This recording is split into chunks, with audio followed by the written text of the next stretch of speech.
if you're in nursing school and you're in that rough moment, just knowing that, there is light at the end of the tunnel, even though it may be a very, very tiny, small, dim light right now, it gets bigger and bigger the closer you get to the end, and it's all worth it when you're all done.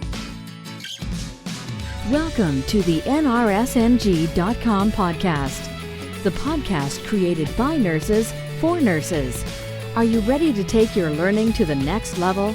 Sit back and crank up the volume. Here's your host, John Haas. Before we get started with today's podcast, I want to let you guys know about MedMaster Course.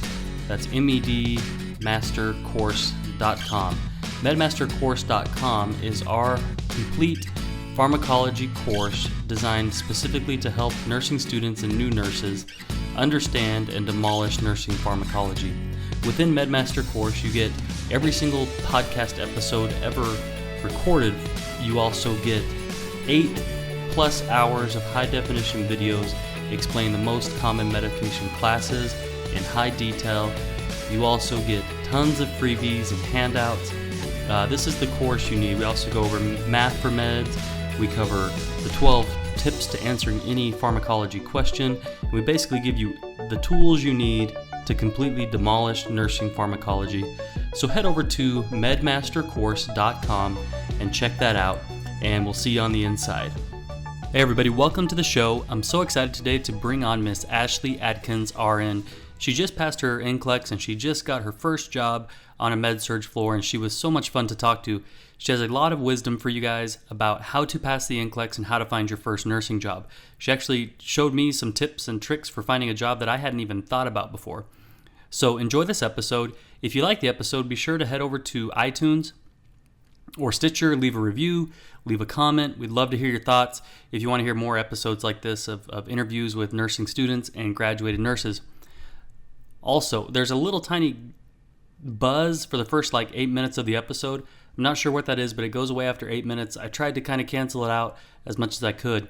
But anyway, this is Ashley Adkins, and you guys are really going to love this episode. All right, so I'm here today with Ashley Adkins. She is a YouTube nurse, just passed the NCLEX and got a new job. And so I was really excited to talk to her and kind of discuss her experience with that, to show you guys that there really is hope after nursing school. I know it's easy to get stuck in the grind of nursing school and just feel like nothing is going to change after this. But Ashley has just recently had a lot of success with passing the NCLEX her first time and then getting a job right after school. So welcome to the show, Ashley.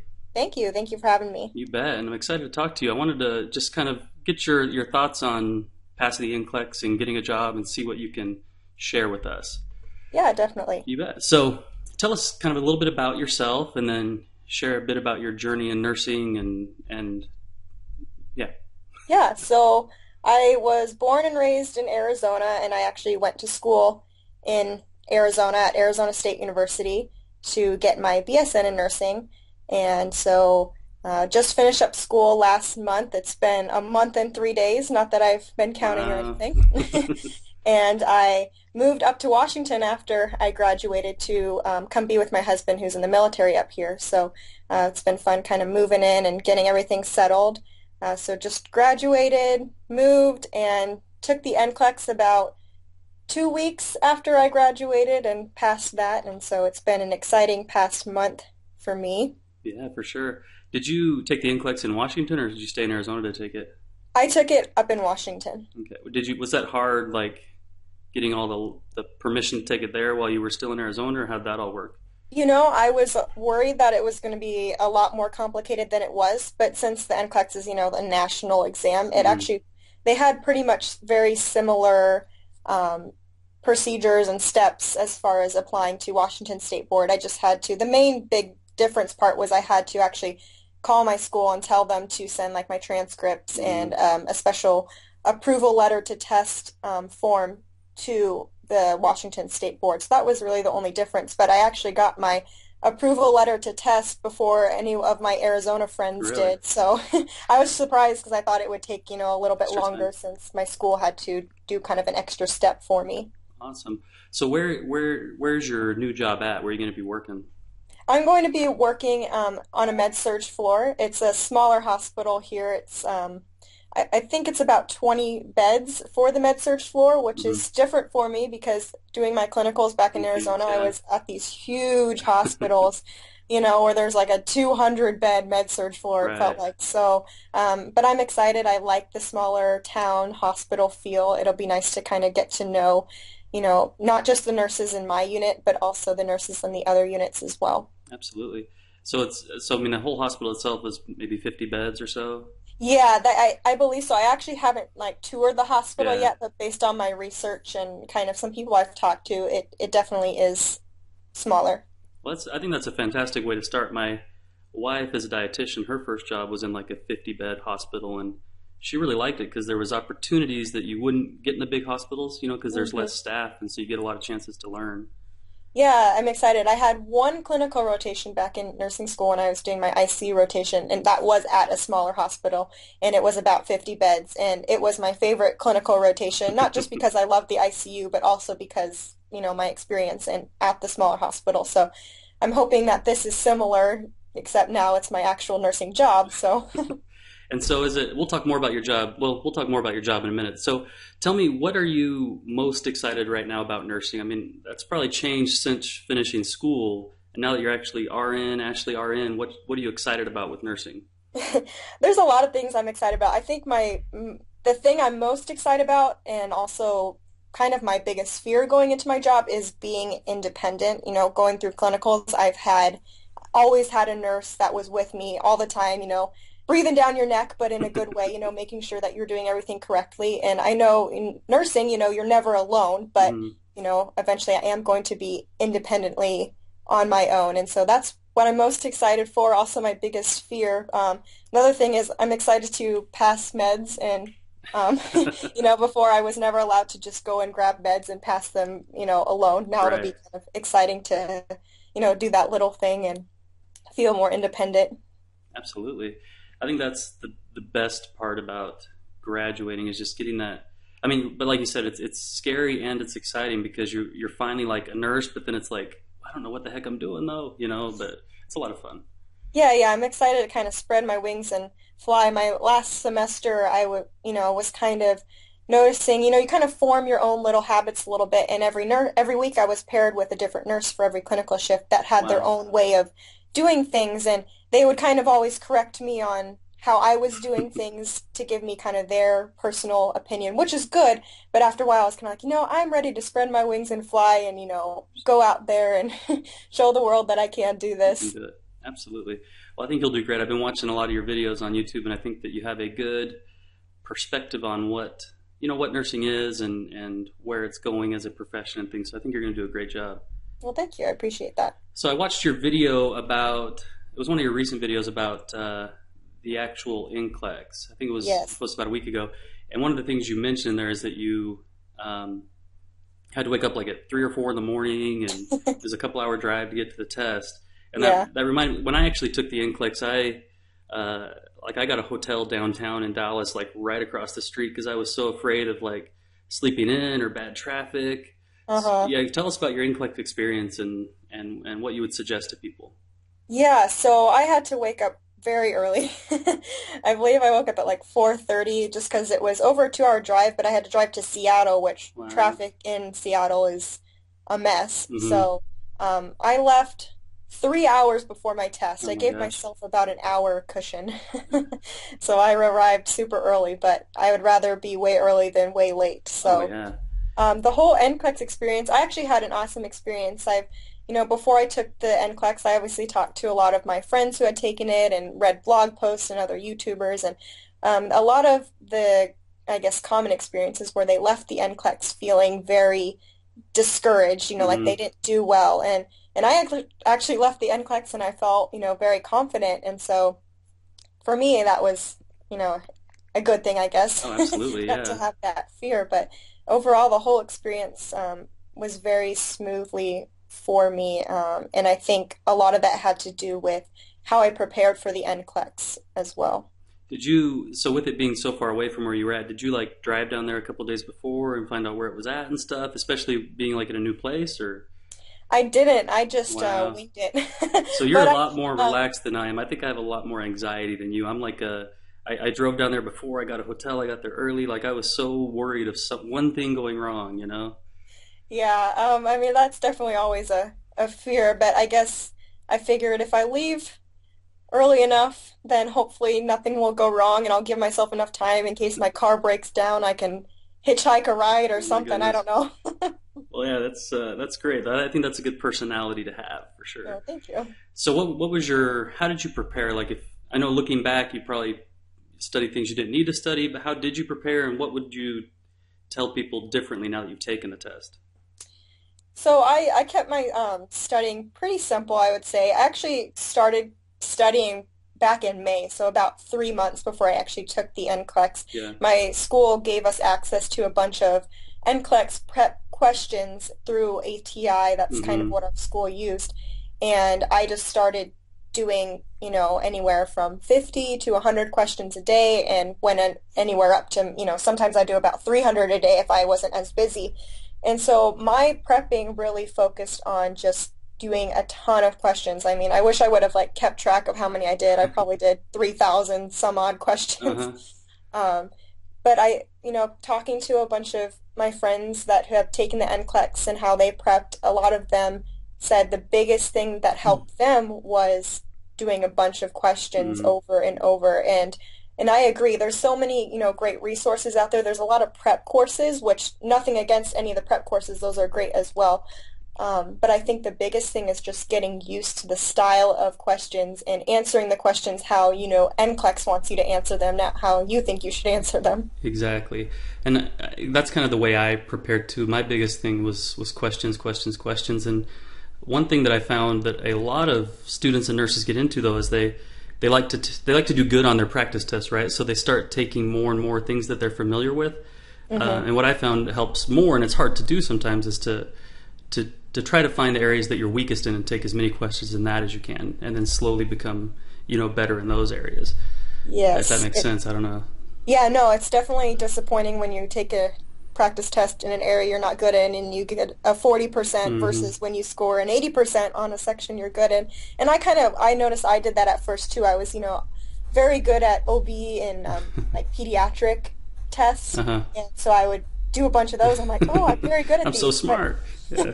but you look at the NCLEX overall, and what's the main thing on it is going to be med surge, like Exactly. the adult health questions. So towards the end, I would say my last month or so, I really mainly focused on med surge, and on my actual NCLEX, I maybe had two or three OB and peds questions, I'm which sure you hopefully got I them got right those though. Yeah, right. I'm sure you got them right. But Yeah, hopefully I got those ones right.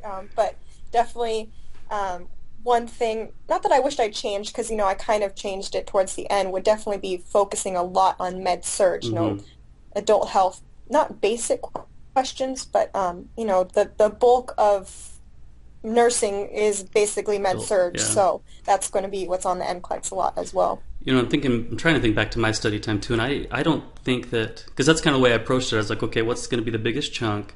And then Hmm. so I don't think I even studied mental health or OB at all, because I was like, well, I mean, I might get a couple questions, and if I don't get them right, that's fine.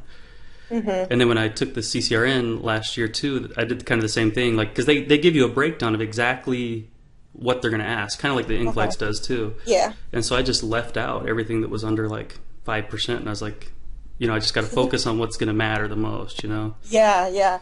You gotta take the gamble. And what's funny is I actually on the NCLEX had a ton of questions on cancer related Weird. topics, Yeah. which that's one out of every med surge sort of topic. I would say cancer is one of my weaker Yeah. topics. Uh-huh. So I was just like, are you kidding me? Like Stop out of it. every topic, they choose to give me all these cancer questions. That is weird. Yeah, that's kind of strange. Yeah. So ATI was like your biggest resource. Did you use anything else or any I other books or used anything? I didn't use any books. I used ATI and the NCLEX Mastery app. And I Mm, actually, now that I've taken the NCLEX, I think the NCLEX Mastery app had the most similar style of questions mm-hmm. on the app as to the actual NCLEX. Okay, great. So that's actually, I think it's like a $20 Yeah, app. it's I like know you 20. can get it on your phone and on your laptop, I think. But Mm-hmm. I liked that resource. You could, study based on certain categories, or you could make like a mixed up test where it was just random. and it would, break it down to how well you were doing on the different categories and how long you're spending on each question. And so I thought it was a great resource. Fantastic. And so what would you do different now that you've studied? I guess like a couple specific things you maybe did that you would have done differently.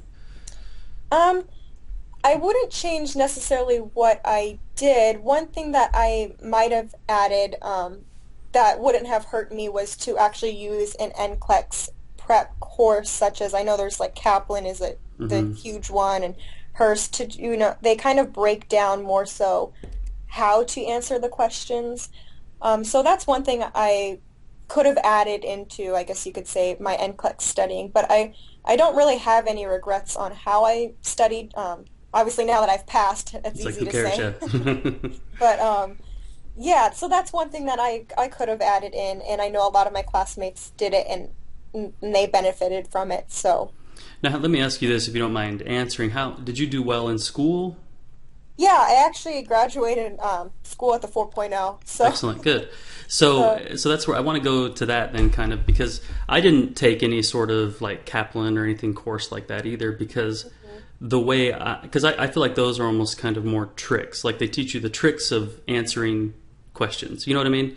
yeah, Where I no, think I like agree. taking the questions and learning the knowledge, if you can learn how to, like if you know what heart failure is at its core, you don't need a trick to answer a heart failure question. You know what I mean? Yeah, yeah, no, I agree. And kind of my whole approach through nursing school was I'm not going to memorize things. I'm going to Hmm. understand what's going on. And so I think that benefited me in the end and doing well in school. I actually, a lot of the nurses that I talked to about like, should I do a prep course? They said, no, look how well you're doing in school. Right. You don't need to, don't do a prep course. You're going to be fine. Yeah. But again, it doesn't hurt to actually do one if, you are have bad test anxiety or, need Right. that extra practice. And I think it does help. Like you said, I think it helps those people that may struggle more with tests or test anxiety, because I think like with the Kaplan, I think they call it the decision tree or something like that. And Yes, yeah, so yeah. yeah, and so they teach you a method of answering questions.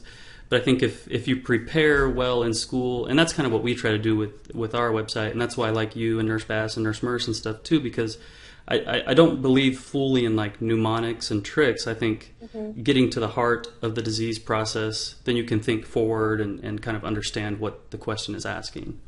Yeah, no, I definitely agree. And one of my nursing clinical kind of persons that I was paired up with, they told me something that I think a lot of people can relate to. They said, in the past 2 years or however long your nursing school actually is, the actual nursing program, you've been preparing for the NCLEX. Your Right. teachers have been giving you these NCLEX style questions on your test, and you just spent all this time preparing for the NCLEX. So, what, think about how you did in school, and Hmm. that's going to, reflect on how well you do on the NCLEX. Absolutely, and I totally agree with that. So your scores come in the mail, or you look online, see you pass. Take us to that moment. What did you do? Did you celebrate? Yeah, it's actually kind of a little bit of a funny story. So I took the NCLEX, and I was checking on Pearson View, which is Hmm. where you sign up for the NCLEX, and I was checking on Washington State Board, and probably every 5 minutes, I don't know. And then I actually got an email the same day of my NCLEX saying, we haven't received your transcripts Oh yet. my In gosh. order to finish processing your license, we need your transcripts. And it had my license number in the email. And Wow. I was like, well, did I pass? I called them and I asked them, like, we can't legally tell you, but typically when we send this email out, it does mean you've passed, but again, we can't legally tell you. So I actually waited the 2 days to find out if I passed. I went on Pearson View, and after 2 days, a lot of the states allow you to pay $7.95 Hmm. to see if you passed. And I was like, I just want that peace of mind. I'm pretty sure I passed, but $8 is worth it to me to see if I actually passed, and I did. So I was super excited. Of course, I think I wasn't super shocked just because I had already received that email, and Right. and when I took the NCLEX, it shut off in 75 questions, which is the minimum you can get. Yeah. So it either means, you did very well Or you did or really. Yeah. you didn't do so hot. So I felt confident when I left. I felt confident once I got that email. So when I actually found out I really passed, I was excited, but it wasn't a shocker, I guess I should say. Okay. Did you and your husband do anything to celebrate, or was it like, well, this is the new stage of our life, let's go? Kind of. I mean, I think I mean, we were busy moving and everything. So Mm-hmm. like that weekend we went out to dinner, but we didn't necessarily do anything that night. I mean, we kind of just, I posted on all my social media and I called my family and everyone was like, Good job. we're not surprised, but congrats. Well, good, good. So, with the new job now, when did you start looking for a job? I think that's a common question. Is when should I start looking for a job? Yeah, so I started looking before I graduated, I'd say about 6 weeks out from graduation. And my situation was a little different because I feel like a lot of people, whatever nursing school they go to, they tend to stay in that area Mm-hmm. and apply for jobs. And so since I was moving, it kind of added a different, dynamic and a little bit of a barrier, I guess, to my job searching. But I started applying to jobs. Um, wasn't really having any luck just applying. I hadn't had my license yet. Mm-hmm. And so looking back on it, I was probably applying too early. I should have, done it a little differently. Mm-hmm. But I think the main thing that helped me find the job that I'm going to be working at now was actually I posted on a Facebook page for the town that I'm in. It's like a buy-sell trade, where you can sell your Uh-huh. bed or furniture or whatever. And I actually posted on there like I explained my situation, how I was from Arizona and I'm moving up here and I'm, graduating with my nursing degree. And is there anyone on here that has any sort of, nursing manager's contact information or hospital's contact information? And I had a bunch of people kind of respond, giving me their own personal opinions on which hospitals are the best. Uh-huh. But I had only one person respond who gave me, she worked on a med-surg floor, the one I'm going to be working on, and Wow. she had the nurse manager's contact information and she gave it to me. And I just sent an email with my resume saying, look, this is my situation. I would love to meet with you if you have any time. I actually, at that time, I had been up in Washington for about a week visiting.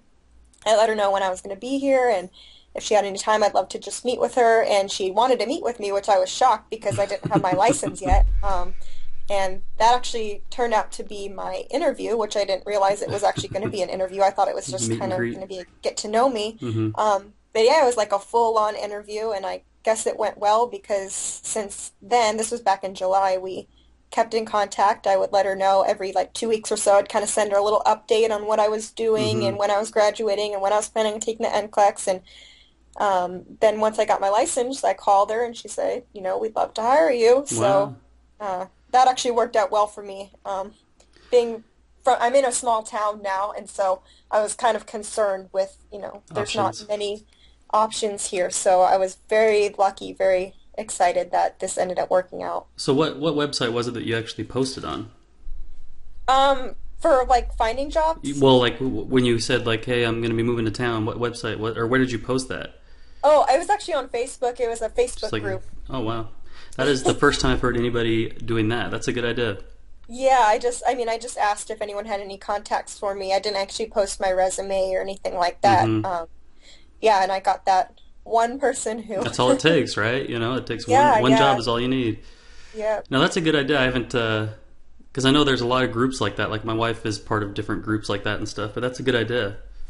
Yeah, and I think, it was a little bit more difficult since I was moving and, didn't have necessarily as many contacts of, living in Arizona. I knew more people doing my clinicals there. I had met, tons of nurses who said, you should hire or you should, apply here after you graduate. We'd Mm-hmm. love to hire you.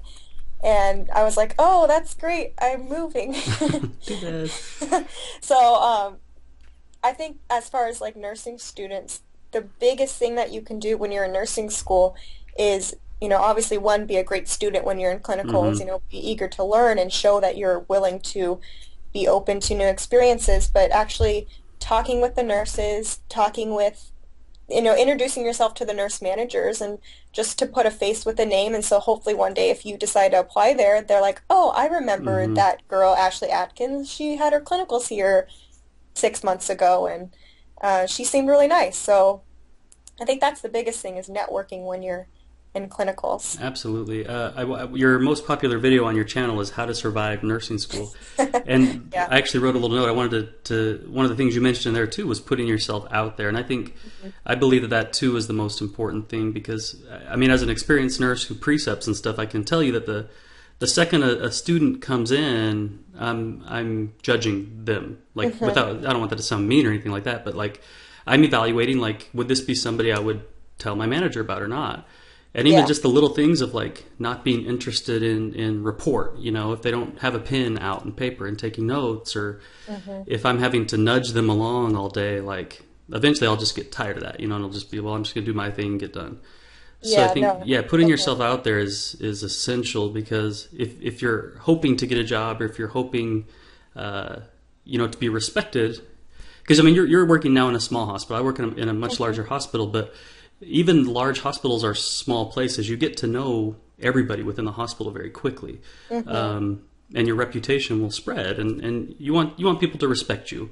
Yes. So yeah, putting yourself out there, getting involved, trying new things, I think is very important too, for sure. Yeah, no, I agree. I had a bunch of nurses that I was paired up with through school who would tell me, the one thing that they hated the most about having a student, which sounds bad, but like the one thing they disliked would be if the student wasn't engaged or Hmm. excited about learning, or if the nurse would say, "Hey, would you like to, put this IV in?" And the student would say, "Oh no, I've already done that. I don't need to do another one." And Yeah. so, yeah, that's definitely one thing that I noticed as well. Is a lot of nurses that, I mean, I understand, it's understandable. You're working and then you also have a student on top of it, and you want to have your day go smoothly, but it's hard when you have kind of a fuddy-dud along with. Right. Right. And I think we all have stories of that nurse we were paired with who just didn't seem to want us there. And I Mhm. think the reason nurses get like that is after having a couple students like this or a couple new nurses like this, like it starts to burn you out a little bit of like teaching because there's some that really just don't want to learn. But when you get that student who's engaged and asking you questions and because it's really not, it's not a matter of how much you know or how much you're able to do. It's a matter of how much you want to know and how much you're wanting to do, I guess, Yes, yeah, for I sure. agree. So what are your thoughts going into this first job? I mean, where are you at mentally? Where are you at just with it? I'm excited. I'm so ready. I've had about a month off of school. I haven't been working because I just moved. Obviously, I Nice, didn't want yeah. to try to find a job while I was, Waiting for you yeah. know, waiting to get a job. So I'm a person that likes to be busy and likes having things to do. So I would say the last month I've been going a little stir crazy, kind of just hanging out at the house. So Hmm. I'm very anxious and excited. I'm ready. I feel very honored that the nurse manager was so willing to hire me as a new grad because I know that that's taking a big leap of faith Yeah. and trust when you hire someone who doesn't have years and years of experience. So I'm excited, I'm ready, and anxious, but more so excited. What are you anxious about? And just it's a new experience. I don't know really anyone. Hmm. I guess I should say I don't really know anyone in this whole town since I just moved up here. I only Yeah. know a few people. But it's just, it's my first real job other than, my side jobs in college and Hmm. new experience, new people. Like I said before, I'm anxious about being independent, excited but scared. Um, and I don't know, I guess just it's more so excited, but there's always anxiety that comes along with anything new. Was this a job that they kind of had, or did they kind of create the position for you in some ways? I'm not 100% sure because they kind of told me they would like to hire me. Back in July, I kind of was getting the hint that they wanted to hire me, and then they actually, like in August, a position came up, and they emailed me saying, "Go apply for this Oh, great. position." So I'm not sure, I'm not If sure they if it made was that position created for you, for me or yeah, I don't know, but either way, it worked out. it worked So out great. Yeah. yeah. Um, what was I going to ask you about that? I don't remember. So where do you want to go with your nursing career? Like, what is your goals? I know you kind of told me a little bit in the emails, but what are you planning to do?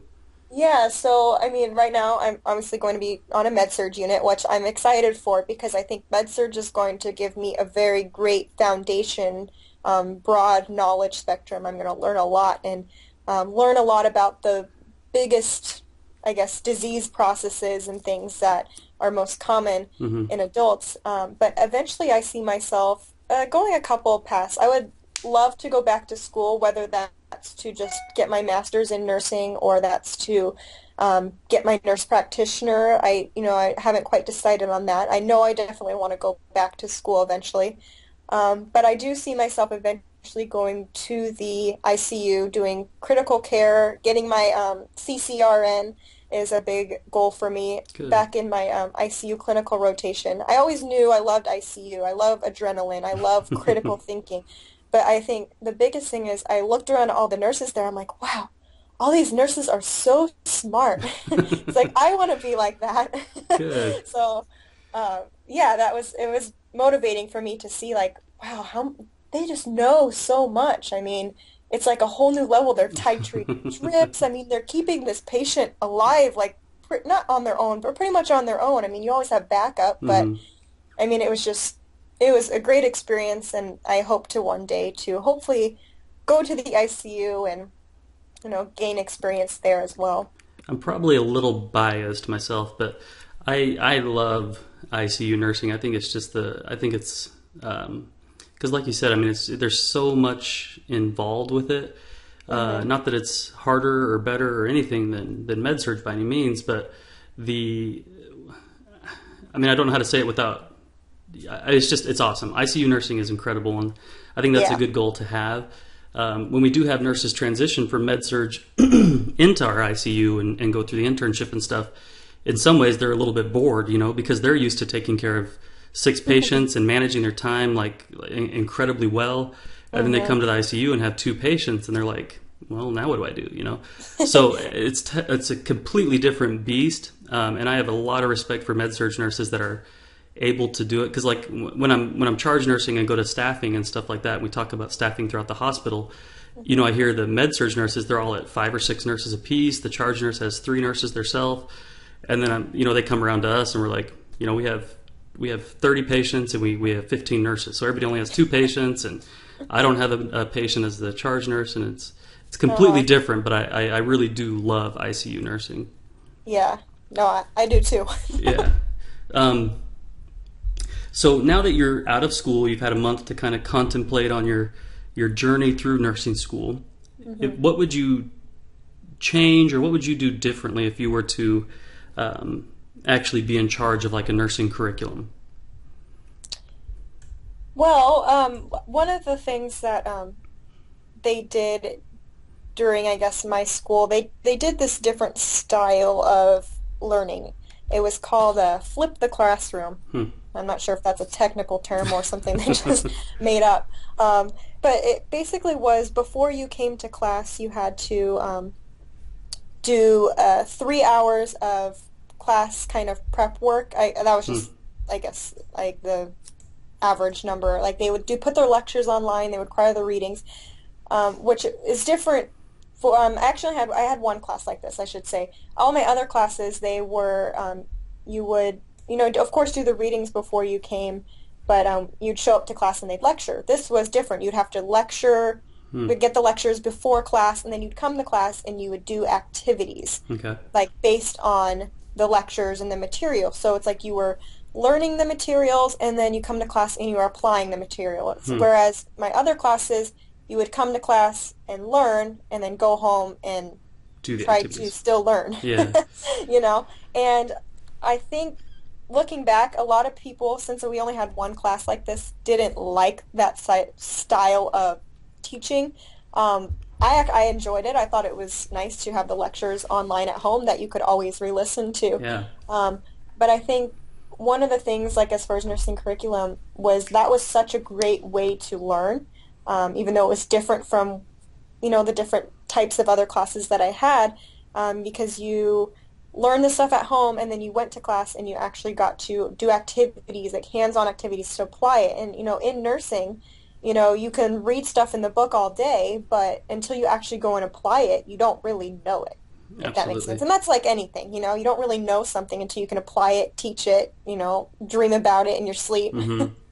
So That's definitely something that I think I know some schools are transitioning into doing that style of learning, but that's definitely a different type of curriculum way of teaching that I enjoyed and think that a lot of students can benefit from that as well. What course was it that did that?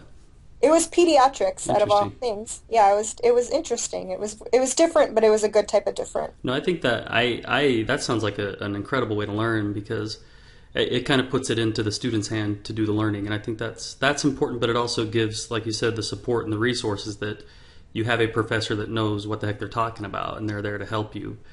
Yeah, But you're learning. it was a lot of people that didn't like it. Their main complaint was, well, I don't have time to listen to 3 hours of lectures before class and then come to class and play games. Which it wasn't really games, but it's peds, so They're kind of some things missing the are fun point too. of what it was, maybe.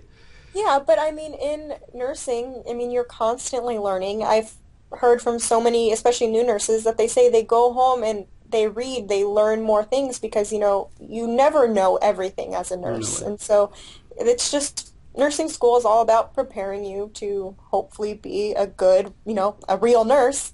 And I mean, you're always learning and you have to kind of take that responsibility upon yourself when you don't know something to learn about it. And that's kind of what this class prepared us to do was to, manage your time to learn about something before you actually came to class and learned more about it. Do you think that learning method is part of the reason why OBPEDS was your favorite subject, or?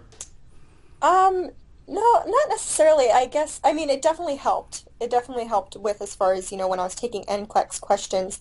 I really did just enjoy the content Hmm. for OB and PEDS, so that was a huge reason why it came easy to me, because I loved learning about it. I thought it was very interesting, and I think a lot of women are very interested in it. Not everyone, but I mean, I would say 95% of the women in my class loved OB and PEDS because, it's just something that, you know, sparks an interest. So that's, I think, the main reason why I actually did well on that content. So to speak. Interesting.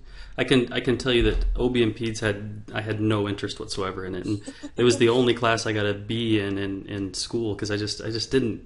I mean, I had kids, Uh-huh. but like the whole OB, like I went to it, I tolerated the clinicals and stuff, but it was more like oh man, I got to go to clinical again this week, and because I Yeah. knew I didn't want to work in it, and it was like, and part of the knowledge, applies to the whole gamut of nursing, but a lot of it, it's very specialized, and I just wasn't too interested in it. Yeah, I definitely. I had actually it was an ICU nurse instructor for me. She said she hated OB, which is funny because, she's a woman, so you think, oh, don't you love OB? She hated OB, and she said, you know what? I hate OB, but I have so much respect for OB Oh yeah, nurses because they're doing a job that I don't want to do. So I'm so glad they love doing that job because that's not something I want to do. I very can do good. ICU, which I love, which they probably don't want to do. And so she's like, respect the nurses that do the jobs you don't want to do because that means Exactly. that you don't have to do it. Exactly. And that's what's really cool about nursing is there is so much you can do. Like I work in a neurological ICU, and so it's incredibly specialized. And Hmm. yeah, I mean, I don't have to know OB and peds. We have a huge pediatric ICU, but like I never go there. There's no need for me to ever be there, and it's great that you can kind of become specialized in where you kind of fit. Yeah, no, definitely. So tell us a little bit about your YouTube channel. So my YouTube channel, I actually started it about 6 months ago, back in March. Hmm. It was my spring break, and I was like, I'm bored. What new hobby What should could I I pick pick up? up? Yeah. And so I started doing YouTube videos, and the beginning, I would say first 2, 3 months of my YouTube channel, I kind of had an identity crisis. I was doing videos on makeup and Scrolling through here, recipes yeah, and healthy vlogs vegan and cookie dough.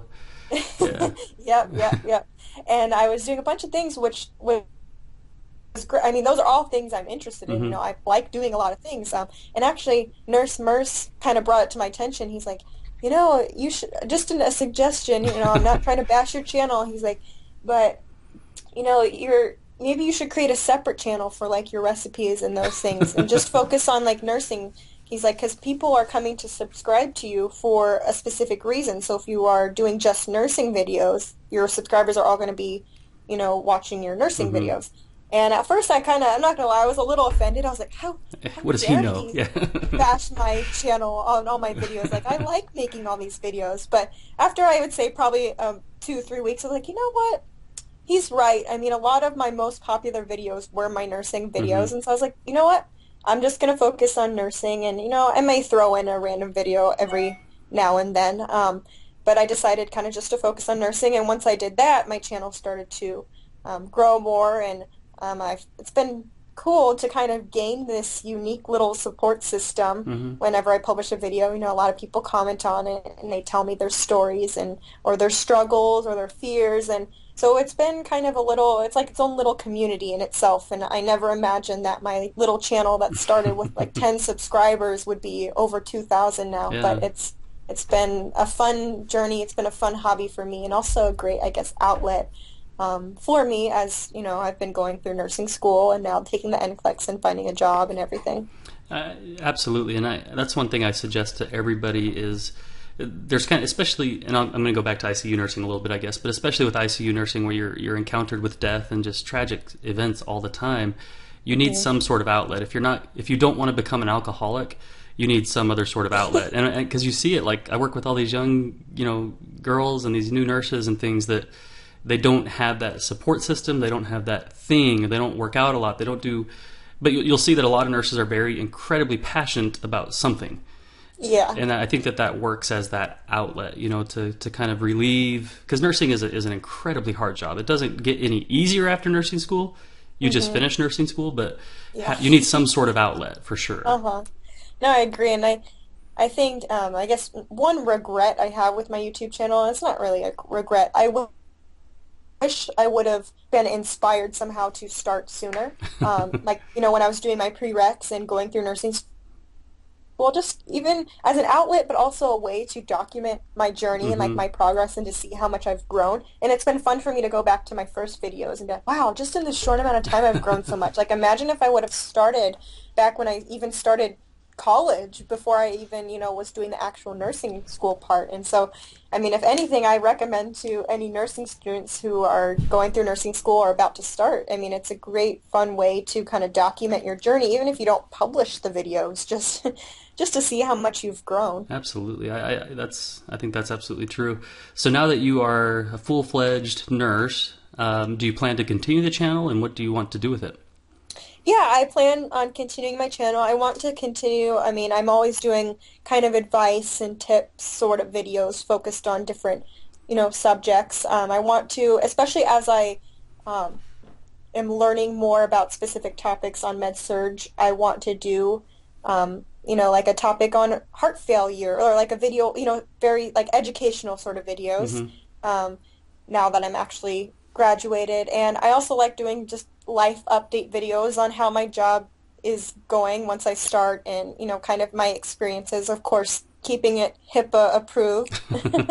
But, just kind of my experiences because I think people like to kind of see, oh, there's light at the end of the Hmm. tunnel, going through nursing school and to kind of see the good and the bad of, getting a nursing job and how it is in the real world after you graduate. And I would encourage you to keep it up too. I think because there's not a lot of channels out there of brand new nurses, going through Mhm. that first year, and you hear how tough that first year is. So I think your Yeah. perspective on getting through that is going to be very helpful for a lot of people. Yeah, yeah, I'm excited. I know the first few months, first year is going to be a big adjustment going from school to being a nurse. So I'm hoping that, I can kind of document my journey, my story, and people can relate to that. Absolutely. So, what one piece of advice would you give to a new student? My biggest piece of advice would be to stay open-minded. I think, and kind of put yourself out there. I know we've already touched on that, but I mean, nursing school, you're going to do a ton of things that you love, and you're also going to do things that are not for you, things that are gross, things that, you never imagine yourself doing. I remember my first clinical day I was on a long-term care unit and I was changing briefs and bathing patients and I was like, "Oh my gosh." I signed up for this. Yeah. Yeah, I was like, "What am I doing?" Uh-huh. I mean, it's not the most beautiful part of nursing. But you get that one patient that inspires you and, makes you realize, why you're doing this. And so my biggest thing is to stay open-minded, put yourself out there, volunteer for if, you have a simulation and your instructor says, who wants to go first? No one wants to go first on your very first simulation or your 10th simulation. It's always kind of nice to have someone else go first and feel it out for you. But I always try to volunteer myself or, encourage people to volunteer to go first for things like that because you're going to show that you're eager, you're willing to learn, you're putting yourself out there, and it's okay to make mistakes, especially in Hmm. nursing school. Like if you're going to make mistakes, make them there. Yeah, absolutely. You're going to learn. It's a safe environment to learn, and you're going to benefit from that in the end. I saw that tip in one of your videos too, and I did want to mention that too, so I'm glad you brought it up because I volunteered first for every simulation as well, but mine was kind of for a different reason because if you volunteer first, like that's when like mistakes are supposed to happen, because the second, third, and fourth person are supposed to be able to do it better than you did. So I was always first. I was like, let me just go first, and then if I make mistakes, it's like it's no big deal because I was the first one to do it. Yeah. So yeah, always be first because for like Ashley said, just to show that you're on top of your game, you're ready to go, and for if you just want to do it for why I did it too, so that mistakes are judged less. Yeah. Less when you're the first person to go. Yeah. Yeah, I know, and I don't know how other people's schools set up their simulations. I know for ours, they would a lot of the first simulations, like we'd have kind of a one long scenario, it'd be like a 4-hour scenario, and like you'd start off with the first part, and then different students would go in for the next part. And the first part of every scenario was usually just assessing, Hmm. and then coming back and giving a report on what you What you found. saw. And so, I mean, I kind of thought that was the easier part because nothing Oh really went yeah, wrong. exactly. You're just assessing like, what you do every day as a nurse. And, the next scenario's got a little bit more complicated because, You're it building just got upon more it. complicated. Beds would run out, your patient would wake up on the ventilator or what, whatever. You're like, what the heck? Yeah. Yeah, I agree with that for sure. So for those that are about to take the NCLEX, what would you suggest? Relax. It's gonna be okay. No, I mean, depending on how far out you are, I mean, doing a bunch of questions, just keep preparing.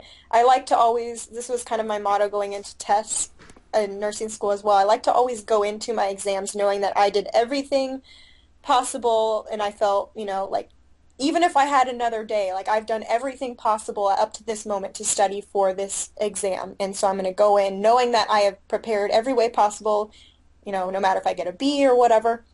And so have that same mindset going into NCLEX. Keep preparing, hopefully you're only taking it once. It's only a Hmm. little portion of your life. So, I mean, dedicate that time to preparing for it so that way once you're done, you're done. And then I like to recommend, and a lot of people have recommended this to me as well, the day before the NCLEX, take a break. You've probably been studying your mind off, Hmm. the past few weeks or months, preparing for questions.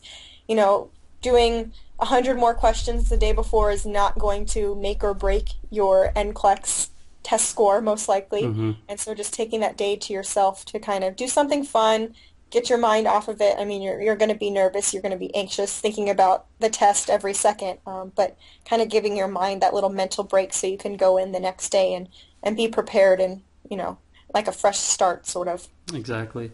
And also, I mean, if you don't pass, it's not the end of the world. I mean, I work with a lot of nurses that are incredible nurses that didn't pass the first time. I mean, you have about an 89% chance of passing the first time, but if you don't, Hmm. it's like you said, it's not the end of the world, and you know, you still got a lot of future ahead of you. So, Yeah, no, I agree. well, thank you very much for coming on. Is there anything else you would like to tell people, where they can find you? Anything else you'd like everybody to know about you? Yeah, so I mean, I have my YouTube channel. My name on there is Ashley Adkins RN, and through my YouTube channel, you can find my other social media. I mean, I post pictures and all that fun stuff about nursing, but I also, share my life story on there as well if you're interested in finding more about me.